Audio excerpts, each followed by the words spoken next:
শুভ সন্ধ্যা। Share বাজারের মূল খবর ডেইলি মার্কেট আপডেটে আপনাদের স্বাগতম। ডিএসইএক্স আজ প্রান্তিক হ্রাস পেয়ে 0.30 পয়েন্ট বা 0.01% হারিয়ে 5,735 পয়েন্টে এসে ফ্ল্যাট নোটে শেষ হয়েছে। এ সময় বাজারের লেনদেন ছিল 676 কোটি টাকা, যা আগের দিনের তুলনায় 14% বেশি। ব্যাংকিং খাতে ইসলামী ব্যাংক ও ব্র্যাক ব্যাংক, টেক্সটাইল খাতে আলিফ ইন্ডাস্ট্রিজ এবং কাট্টালি টেক্সটাইল আজ বাজারের উন্নতিতে মূল ভূমিকা রাখে।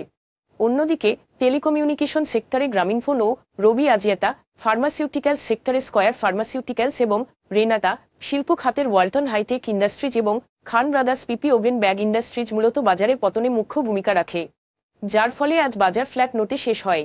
খাত অনুসারে লাভের ক্ষেত্রে ব্যাংকিং খাতে সর্বোচ্চ 1.55% লাভ হয়েছে, যেখানে টেক্সটাইল সেক্টর দ্বিতীয় সর্বোচ্চ 0.48% লাভ করেছে। অন্যদিকে এনবিএফআই সেক্টরে আজ সর্বোচ্চ 1.42% লোকসান হয়েছে। 5টি শিল্প এবং 3টি বিমা কোম্পানি আজ শীর্ষ 20টি দরপতন হওয়া কোম্পানিগুলোর মধ্যে ছিল। ইসলামী ব্যাংক বাংলাদেশ, কাট্টালি টেক্সটাইল এবং ইসলামিক ফাইন্যান্স অ্যান্ড ইনভেস্টমেন্ট সর্বোচ্চ লাভ করেছে। অন্যদিকে হামি ইন্ডাস্ট্রিজ, ফার্স্ট ফাইন্যান্স এবং শাইনপুকুর সিরামিক্স আজ সর্বোচ্চ লোকসান করেছে। কাট্টালি টেক্সটাইলের মূল্য আজ বেড়েছে কারণ কোম্পানিটি ঘোষণা করেছে যে তার পরিচালনা পর্ষদ চলতি মাসের 28 তারিখে একটি সভা হবে, যেখানে তারা 2022, 2023 এবং 2014 সালের 30 জুনের সমাপ্ত বছরের নিরীক্ষিত আর্থিক বিবৃতি পর্যালোচনা করবে, যা বিনিয়োগকারীদের প্রত্যাশাকে ত্বরান্বিত করেছে। সেই সাথে আজ শেয়ারটির মূল্য বেড়েছে, তবে বাকি স্টকগুলির মূল্য পরিবর্তনের কোন মূল্য সংবেদনশীল তথ্য জানা যায়নি। First Bangladesh fixed income fund, Dominage steel building system এবং হামি ইন্ডাস্ট্রিজের ট্রেডিং লেনদেন গত 3 মাসের গড় লেনদেনের তুলনায় আজ উল্লেখযোগ্যভাবে বৃদ্ধি পেয়েছে। উপরে উল্লিখিত স্টকগুলির লেনদেন বৃদ্ধির স্বাভাবিক কোন কারণ জানা যায়নি।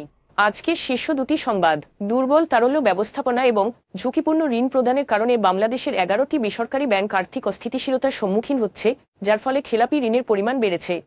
কিছু ব্যাংক ঋণের সীমা ছাড়িয়ে গেছে, ব্যাংকিং বিধি লঙ্ঘন করেছে, এমনকি কেন্দ্রীয় ব্যাংকের জরুরি সুবিধা থেকে ধার করা অর্থ ব্যবহার করে নগদ লভ্যাংশ দিয়েছে।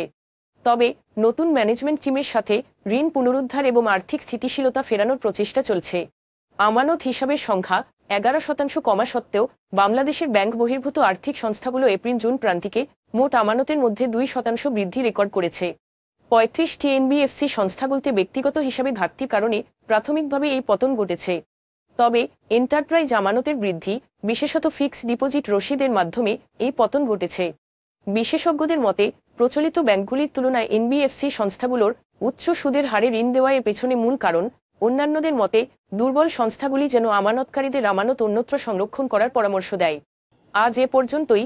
আগামীকাল আবার আসবো শেয়ার বাজারের নানা আপডেট নিয়ে। ধন্যবাদ।